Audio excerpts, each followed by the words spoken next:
ഈ video electrical standards related to Qatar standards ആണ്. അതായത് ഖരാമ എന്ന് പറയുന്ന സ്റ്റാൻഡേർഡ്സ് റിലേറ്റഡ് ആയിട്ടുള്ള ഒരു ഡോക്യുമെൻ്റാണ് ഈ കാണുന്നത്. ഖരാമ നമ്മുടെ ഇൻസ്പെക്ടറേറ്റ് പോലത്തെ അവിടെ ഖത്തറിലെ ഇൻസ്പെക്ടറേറ്റ് ഇലക്ട്രിക്കൽ റിലേറ്റഡ് ആയിട്ടുള്ള കാര്യങ്ങൾ അപ്രൂവ് ചെയ്യുന്ന ടീമാണ്. അവിടെ വർക്ക് ചെയ്യുന്നവർക്കൊക്കെ അതിനെപ്പറ്റി അറിയാം. അപ്പോൾ ഫ്രഷേഴ്സ് ആയിട്ടുള്ളവർ പുറത്ത് നിൽക്കുന്നവർക്ക് ഈ വീഡിയോ ഉപകാരപ്പെടുമെന്ന് വിചാരിക്കുന്നു. ഓക്കെ, അപ്പോൾ ദുബായ് സ്റ്റാൻഡേർഡ്സ് ഞാൻ വേറൊരു സെറ്റ് ഓഫ് പ്ലേലിസ്റ്റ് ചെയ്യുന്നുണ്ട്. അതുകൂടെ തന്നെ ഖത്തറിനെ കൂടി ചെയ്യാമെന്ന് വിചാരിച്ചു. അപ്പോൾ ഇത് ബേസിക്കലി ഖത്തർ റിലേറ്റഡ് ആട്ടോ, അതാണ് ഞാനത് എടുത്ത് പറഞ്ഞത്. ഖത്തറിലാണ് ഇത് ഫോളോ ചെയ്യപ്പെടുന്നത്. ലോ വോൾട്ടേജ് ഇൻസ്റ്റലേഷൻസിലാണ് ഫോളോ ചെയ്യുന്നത്. അപ്പോൾ ഇതിൽ ലോ വോൾട്ടേജ്, മീഡിയം വോൾട്ടേജ് എന്തൊക്കെയാണെന്നുള്ളത് വഴിയെ പറയുന്നുണ്ട്. അപ്പോൾ നമുക്ക് ഡോക്യുമെൻറ്റിലേക്ക് പോവാം. ബേസിക്കലി ഇത് നമ്മുടെ സിംഗിൾ ലൈൻ ഡയഗ്രാംസ് ഒക്കെ വരച്ച് ഈ സ്റ്റാൻഡേർഡ്സ് പ്രകാരം ആണ് എന്നുള്ള ഉറപ്പ് വരുത്താൻ വേണ്ടിയുള്ള ഒരു കുറേ ഗൈഡ് ലൈൻസും കുറേ സ്റ്റാൻഡേർഡ്സുമാണ് ഇതിൻ്റെ അകത്ത് കൊടുത്തേക്കുന്നത്. അതെല്ലാ ടൈപ്പ് ബിൽഡിങ്സിലെ electrical installation, whether it is shop, office, warehouse, hotel, ഏതായാലും കൊമേഴ്ഷ്യലായിട്ടുള്ള അല്ലാത്തതായിട്ടുള്ള എല്ലായിടത്തും ഇത് ബാധകമാണ്. അപ്പോൾ ഇവിടെ കോൺട്രാക്ടർ, സൂപ്പർവൈസർ, അങ്ങനെ കുറേ സെക്ഷൻസ് ഉണ്ട്. അപ്പോൾ അവരുടെ എല്ലാവരുടെയും കൂടി എൻറ്റൈറ്റീസാണ് ഈ ഡിസൈനൊക്കെ ചെയ്തിട്ട് ഈ ഖരാമയുടെ കയ്യിൽ നിന്ന് അപ്രൂവൽ എടുക്കുന്നത്. അപ്പോൾ ഈ സ്റ്റാൻഡേർഡ്സിലേക്ക് നമ്മൾ കൂടുതൽ ഡൈവ് ഇൻ ചെയ്യുമ്പോഴത്തേക്കും നമുക്ക് മനസ്സിലാവും ഇതിലും ബ്രിട്ടീഷ് സ്റ്റാൻഡേർഡ്സ് തന്നെയാണ് പലതിലും ഫോളോ ചെയ്യുന്നത്. ബ്രിട്ടീഷ് സ്റ്റാൻഡേർഡ്സിനെ ആസ്പദമാക്കിയിട്ട് തന്നെയാണ് ദുബായ് ബിൽഡിംഗ് കോഡ് ആയാലും നമ്മുടെ ഖരാമ സ്റ്റാൻഡേർഡ്സ് ആയാലും ഫോളോ ചെയ്യുന്നത്. അപ്പോൾ ഓൾമോസ്റ്റ് സിമിലാരിറ്റീസ് എല്ലാത്തിലും കാണും. പിന്നെ അവരുടേതായ കുറച്ച് വേരിയേഷൻസ് വരുത്തുന്നു എന്നുള്ളതാണുള്ളൂ. ഇപ്പോൾ നമ്മുടെ ഇലക്ട്രിക്കൽ പാർട്ടിൽ ആദ്യം തന്നെ അവർ പറഞ്ഞേക്കുന്ന വോൾട്ടേജിൻ്റെ സ്റ്റാൻഡേർഡ്സാണ് കാണുന്നത്. റേറ്റഡ് വോൾട്ടേജ് അവിടെയും 240 പിന്നെ 415 ത്രീ ഫേസിനായിട്ട് യൂസ് ചെയ്യാറുണ്ട്. 3 ഫേസ് 4 വയർ സിസ്റ്റമാണ്. ±6% ആണ് അവിടുത്തെ ടോളറൻസ് ആക്സെപ്റ്റഡ് ആയിട്ടുള്ള. ന്യൂട്രൽ സോളിഡിറ്റി എടുത്തായിരിക്കണം. ഫാൾട്ട് ലെവൽ മിനിമം നമ്മുടെ 3 ഫേസിന് 31 MVA വെച്ച് കൂട്ടണമെന്ന് പറയുന്നുണ്ട്. സപ്ലൈ ഫ്രീക്വൻസി നമ്മുടെ ഇന്ത്യയിലെ പോലെ തന്നെ 50 Hz ആണ്. നോർമൽ ഓപ്പറേറ്റിംഗ് കണ്ടീഷൻസിൽ നിന്ന് ഒരു ±0.1 വരെ വേരി ചെയ്യാൻ കുഴപ്പമില്ല അതാണ് അവിടുത്തെ ടോളറൻസ്. പിന്നെ ചില അലവൻസസ് ഒക്കെ തരുന്നുണ്ട്. ഇൻഡസ്ട്രിയിൽ പെട്ടെന്നുള്ള ഷോർട്ട് ടൈം വേരിയേഷൻസ് കുറച്ച് സെക്കൻഡ്സിലേക്ക് ±0.15 അക്സെപ്റ്റഡ് ആണെന്നും, പിന്നെ എമർജൻസി കണ്ടീഷനിൽ ഒരു 48.8 വരെയൊക്കെ ഡ്രോപ്പ് ചെയ്യാം, വിച്ച് ഈസ് കുറച്ച് കൂടുതലായിട്ടുള്ള ഡ്രോപ്പിംഗ് ആണ്. 1.2 ഡ്രോപ്പ് വരുന്നത് ഒക്കെ ലോഡ് ഷെഡിങ് ടൈമിൽ അങ്ങനെയുള്ള കുറച്ച് കേസുകൾ പറയുന്നുണ്ട്. പിന്നെ വോൾട്ടേജിൻ്റെ മാക്സിമം ±6% ആണ് അവിടുത്തെ ടോളറൻസ് പറയുന്നത്. ഇപ്പോൾ ഒരു ക്ലയൻറ്റ്, ഓണറോ കസ്റ്റമറോ ആയിക്കോട്ടെ, അവർ ന്യൂ കണക്ഷന് വേണ്ടി അല്ലെങ്കിൽ ഒരു ഓൾട്ടറിങ് എക്സിസ്റ്റിംഗ് കണക്ഷൻ ഓൾട്ടർ ചെയ്യാൻ വേണ്ടി പ്രോപ്പറായിട്ടുള്ള ചാനൽസിലൂടെ ആപ്ലിക്കേഷൻസും അതിൻ്റേതായ പ്രൊസീജിയേഴ്സും ഖരാമ പറഞ്ഞിട്ടുണ്ട്. അപ്പോൾ ഇത് കൺസ്ട്രക്ഷന് മുമ്പായിട്ട് ഇത് അപ്രൂവൽ നേടിയിരിക്കണം എന്നുള്ള കേസ് പറയുന്നുണ്ട്.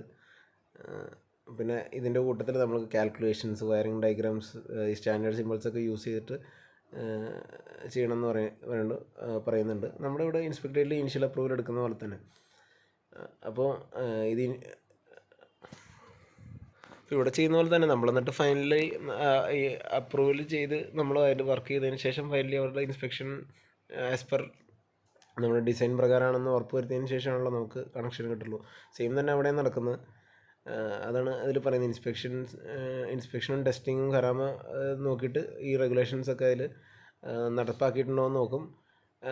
അതിന് ശേഷം മാത്രമാണ് നമുക്ക് സപ്ലൈ കിട്ടുന്നത്. ഇപ്പോൾ ഇവിടെ ചെയ്യുന്ന പോലെ തന്നെ ആപ്ലിക്കേഷൻ്റെ കൂടെ ബിൽഡിംഗ് പെർമിറ്റ്, മറ്റേ കണക്റ്റഡ് ലോഡിൻ്റെ എസ്റ്റിമേഷൻ ഡീറ്റെയിൽസ്, പിന്നെ ഡിസ്ട്രിബ്യൂഷൻ ബോർഡിൻ്റെ ഡീറ്റെയിൽസ്, ഡ്രോയിങ്സ് എല്ലായിടക്കും നമ്മൾ കൊടുക്കാറുണ്ട്. അപ്പോൾ അത് ഇവിടെയും ചെയ്യുന്ന എയർ കണ്ടീഷനിങ്, ലോഡ്, അങ്ങനത്തെ കാര്യങ്ങളും ഇതിൻ്റെ അകത്ത് കാൽക്കുലേറ്റ് ചെയ്തത്. അവിടെയൊക്കെ ഒരു ഇമ്പോർട്ടൻറ്റ് പാർട്ട് തന്നെയാണല്ലോ. HVAC എല്ലായിടത്തും ഇമ്പോർട്ടൻ്റ് ആണ്, എങ്കിലും അവിടെയൊക്കെ എസ്പെഷ്യലി ഇമ്പോർട്ടൻറ്റ് പാർട്ടായിട്ടുള്ളൊരു സാധനമാണ്. സോ അതെല്ലാം ഇതിൻ്റെ അകത്ത് ഇൻകോപ്പറേറ്റ് ചെയ്യണമെന്ന് പറയുന്നുണ്ട്. പിന്നെ നമ്മളിവിടെ സ്റ്റാൻഡേർഡ് പ്രോജക്ട്സുകളിലൊക്കെ ചെയ്യുന്ന അതേ കാര്യങ്ങൾ തന്നെ എക്സ്റ്റൻഷൻ ആയിട്ടുള്ള ഇലക്ട്രിക്കൽ ഇൻസ്റ്റലേഷൻ്റെ എന്തെങ്കിലും ആഡ് ഓൺ ചെയ്യണമെങ്കിലും നമ്മൾ പ്രിയറായിട്ടുള്ള പെർമിഷൻ എടുക്കണം. എന്നിട്ട് ആഡ് ഓൺ ചെയ്യുന്നതും ഈ പറഞ്ഞ സ്റ്റാൻഡേർഡ്സിൽ കംപ്ലൈ ചെയ്യുന്നതാണ്, സ്റ്റാൻഡേർഡ് പ്രകാരമാണെന്നുള്ള ഉറപ്പ് വരുത്തണം. അപ്പോൾ പിന്നെ മെയിൻ വർക്കുകളുടെ എന്തെങ്കിലും ഓൾട്ടറേഷൻസ്, ഇപ്പോൾ ഫൈനൽ സർക്യൂട്ട്സ് ചില ഡിസ്ട്രിബ്യൂഷൻ ബോർഡിൻ്റെ കേസുകളൊന്നും ഇല്ലെങ്കിലും ബാക്കിയുള്ള മെയിൻ സാധനങ്ങളെല്ലാം ഒഫീഷ്യലി ഖരാമയ്ക്ക് നോട്ടിഫൈ ചെയ്യണം വർക്കിൻ്റെ തുടങ്ങുന്നതിന് മുമ്പ് പറയുന്നുണ്ട്. പിന്നെ നമ്മൾ പറഞ്ഞ ലോഡിനേക്കാളും ഒരു 10% കൂടുതൽ വരാനുള്ള ഒരു കണക്റ്റഡ് ലോഡ് വരുവാണെങ്കിൽ, പ്രമിസസിൽ വരുവാണെങ്കിൽ, അല്ലെങ്കിൽ അതിന് മുകളിൽ വരുവാണെങ്കിൽ ഖരാമയുടെ അപ്രൂവൽ എടുക്കണം എന്ന് പറയുന്നുണ്ട്. അപ്പോൾ ഇവിടെയും ലൈസൻസ്ഡ് കോൺട്രാക്ടേഴ്സാണ് ഈ ഖരാമ അതോറിറ്റി വഴി അസസ്മെൻറ്റ് ചെയ്ത് അവർക്ക് ലൈസൻസ്ഡ് ആയിട്ടുള്ള കോൺട്രാക്ടേഴ്സാണ് ഈ വർക്ക് ക്യാരി ഔട്ട് ചെയ്യാൻ പറ്റുന്നത്. അപ്പോൾ ഇത് ഖരാമയുടെ ഇതിൽ ലിസ്റ്റ് ഓഫ് കോൺട്രാക്ടേഴ്സ് അവരുടെ സൈറ്റുകളിൽ ഉണ്ടാവും, വെബ്സൈറ്റിലുണ്ടാവും. അപ്പോൾ അത് നോക്കിയിട്ടുള്ള ആൾക്കാരെ പറ്റുള്ളൂ. അതിപ്പോൾ നമ്മുടെ കേരളത്തിൽ ഇതേപോലെ list of A grade contractors, B grade ഒക്കെ ഉണ്ട്. അപ്പോൾ അതാണ് ഇതിൻ്റെ അകത്ത് പറയുന്നത്. അപ്പോൾ അവരും ഈ latest terms and conditions, rules and regulation പ്രകാരമായിരിക്കണം വർക്ക് ക്യാരി ഔട്ട് ചെയ്യേണ്ടത്. അപ്പോൾ അതിൻ്റെ ഒരു ഡീറ്റെയിലാണ് കൊടുത്തേക്കുന്നത്, കോൺട്രാക്ടറിൻ്റെ റേഞ്ച്. അപ്പോൾ അൺലിമിറ്റഡ് ലോഡ്സ്, ഏത് ലോഡും എത്ര സെറ്റ് ഓഫ് ലോഡ്, എത്ര കിലോ വാട്ട് ഓഫ് ലോഡ് വേണമെങ്കിലും അൺലിമിറ്റഡ് ലോഡിൽ പെടുന്ന ഒരു കോൺട്രാക്ടർ വർക്ക് ചെയ്യാം. അപ്പോൾ അയാളുടെ അണ്ടറിൽ 2 പേര്, A grade engineer, B grade engineer ഒരാൾ, സൂപ്പർവൈസർ 2 പേര്, 10 ഇലക്ട്രീഷ്യൻസ് എന്ന് പറയുന്നത്. നമ്മുടെ ഇവിടെ ഓരോ ലൈസൻസ്ഡ് എഞ്ചിനീയേഴ്സ്, സൂപ്പർവൈസറിൻ്റെ എണ്ണമൊക്കെ പറയുന്നുണ്ടല്ലോ, അതേപോലെ ആണ് ഇവിടെ.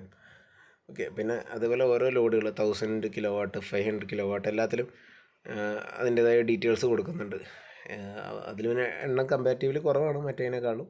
എങ്കിലും ഇപ്പോൾ 1000 കിലോ വാട്ട് വരുമ്പോൾ 2 എഞ്ചിനീയേഴ്സാണ്, എ ഗ്രേഡ്, ബി ഗ്രേഡ്, പിന്നെ ഒരു സൂപ്പർവൈസർ, പിന്നെ 6 ഇലക്ട്രീഷ്യൻസ്, അങ്ങനെ 250 നമ്മുടെ ഇവിടെയുള്ള അതൊക്കെ എവിടെയും വരുന്നുണ്ട്. ഇവിടുത്തെ വോൾട്ടേജ് ലെവൽസ് കാണാം. ELV റേഞ്ച് എന്ന് പറഞ്ഞാൽ 25, പിന്നെ ലോ വോൾട്ടേജ് 25 to 1 kV, അതായത് 1000 വോൾട്ട് വരെ ഉള്ളത് ലോ വോൾട്ടേജിലാണ് കൺസിഡർ ചെയ്യുന്നത്. അത് 3 ഫേസ് ഒക്കെ അതിലാണ് വരുന്നത്. മീഡിയം വോൾട്ടേജ് എന്ന് പറഞ്ഞാൽ അതിന് മുകളിൽ വരുന്നത് 33 kV വരെ മീഡിയം വോൾട്ടേജ് എന്ന് വിളിക്കുന്നത്. ഹൈ വോൾട്ടേജ് 33ക്ക് മുകളിൽ കാണും, 130 ഇടയിലാണ്. EHV എന്ന് പറഞ്ഞാൽ 130 മുകളിലാണ്. അപ്പോൾ ഇവിടെ നിന്ന് നമ്മുടെ സ്റ്റാൻഡേർഡ്സിന് കുറച്ച് വ്യത്യാസമുണ്ട്. നമ്മൾ HT, LT എന്നൊക്കെ പറയുമ്പോൾ, LT എന്ന് പറയുമ്പോൾ നമ്മുടെ 240, അതിന് മുകളിലുള്ള മീഡിയം വോൾട്ടേജ്, അങ്ങനെ അത് 11 kV തൊട്ടൊക്കെ HT ഒക്കെയാണ് നമ്മൾ പറയുന്നത്. അതിൽ ചെറിയ വ്യത്യാസങ്ങൾ ഇവിടെ കാണുന്നുണ്ട്. പിന്നെ lot of abbreviations, ampere, alternating current, അറിയാവുന്ന കാര്യങ്ങളൊക്കെ തന്നെയാണ്. BS എന്നൊക്കെ കാണുന്നത് ബ്രിട്ടീഷ് സ്റ്റാൻഡേർഡാണ്. പിന്നെ BS സ്റ്റാൻഡേർഡ്, EN എന്ന് പറയുന്നത് British standard with European normalisation, അതാണ് പറയുന്നത്. ബ്രിട്ടീഷ് സ്റ്റാൻഡേർഡ് ഇൻസ്റ്റിറ്റ്യൂട്ടാണ് BSI, ELCV, ELP, ഇതെല്ലാം നമുക്ക് അറിയാവുന്ന പല കാര്യങ്ങളാണ്. ELV എക്സ്ട്രാ ലോ വോൾട്ടേജ്, അങ്ങനെ കുറേ അബ്രിവേഷൻസ് ഉണ്ട് ഇവിടെ. MCB, MCCB, ഓൾമോസ്റ്റ് നമ്മൾ യൂസ് ചെയ്യുന്ന MDB വിളിക്കും, മെയിൻ ഡിസ്ട്രിബ്യൂഷൻ ബോർഡ്. അങ്ങനെ കുറേ കാര്യങ്ങൾ. RCB, RCCB, MSB, SMSB, sub main switch board എന്നൊക്കെ പറഞ്ഞാൽ അങ്ങനെ കുറേ ടൈപ്പ് അബ്രിവേഷൻസ് ഇവിടെ യൂസ് ചെയ്തിട്ടുണ്ട്. അതുകൂടാതെ പലതിൻ്റെ ഡെഫിനിഷൻസ് വരുന്നുണ്ട്. അപ്പോൾ ഡെഫിനിഷൻസിലേക്ക് നമുക്കിപ്പോൾ പോകുന്നില്ല. അത് നമുക്ക് ഏതെങ്കിലുമൊക്കെ നമുക്ക് ഡീൽ ചെയ്യേണ്ടി വരുമ്പോൾ, എന്തെങ്കിലും ഡൗട്ട് വരുമ്പോൾ നമുക്ക് അതിലേക്ക് നോക്കിയാൽ മതി. എല്ലാത്തിൻ്റെയും ഇതിൽ വരാൻ സാധ്യതയുള്ള എല്ലാ കൺഫ്യൂഷൻസും അവോയ്ഡ് ചെയ്യാനാണ് നമ്മൾ ഇതിൻ്റെ ഡെഫിനിഷൻസ് ഇവിടെ കൊടുത്തേക്കുന്നത്. അപ്പോൾ അങ്ങനെ കുറച്ച് പേജസ് ഇവിടെ പോകുന്നുണ്ട്. അപ്പോൾ അങ്ങനെ പ്ലഗ്, പോയിൻ്റ് എല്ലാം എന്തൊക്കെയാണെന്നുള്ള കൃത്യമായിട്ടുള്ളൊരു ഡെഫിനേഷൻ അതിൻ്റെ അകത്ത് കൊടുത്തിട്ടുണ്ട്. കേബിൾസ്, ട്രാങ്കിങ്, എല്ലാത്തിനെ പറ്റിയും പറഞ്ഞിട്ടുണ്ട്. അപ്പോൾ ഇതൊക്കെയാണ് ഇതിൻ്റെ അകത്ത് മെയിൻ കണ്ടൻറ്റ്. അതിന് ശേഷം ഇഷ്ടംപോലെ കുറേ കണ്ടൻറ്റ്സ് ഉണ്ട്. ഇതിൻ്റെ സ്റ്റാൻഡേർഡ്, സിമ്പിൾസ്, അങ്ങനെ പല കാര്യങ്ങളായിട്ടും ഇതിൻ്റെ അകത്തേക്ക് പോകുന്നുണ്ട്. ഓക്കെ. അപ്പോൾ അത് പല വീഡിയോസായിട്ട് നമുക്ക് ചെയ്യാം. ഫുള്ളി ഇത് ഹെൽപ്ഫുള്ളായിരിക്കുമെന്ന് വിചാരിക്കുന്നു. Thank you.